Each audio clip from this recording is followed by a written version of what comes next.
More than a dozen vendors who have been waiting to get their goods released from the Customs Department have been assured they will be able to do so on Tuesday.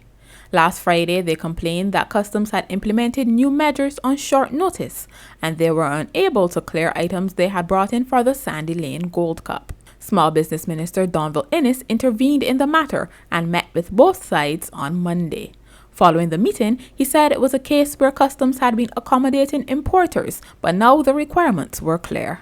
I thought it was a very useful meeting. It gave the importers a chance to express their frustration with the system and to get into detail as to the specifics of the challenges they have now. It also gave the Customs Department the opportunity to explain in minute detail why this issue is as it is. But more importantly, I think we've reached a resolution now and also given clarity as to how we can avoid such in the future as far as possible. It clearly was a case where a couple of things happened. One, of course, with the Gold Cup coming up on the weekend, the sheer volume of suitcases to goods coming in to here. The fact that they are now being processed up here at Terminal 1, which is really passenger terminal, and not at the Queensborough House, which I gather is undergoing some repairs.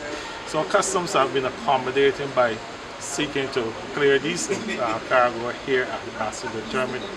And that, of course, has some logistical challenges in itself. But more importantly, the issue centered around the quality and authenticity of the invoices presented to Customs to allow them to process the application and to provide the necessary clearance for the goods.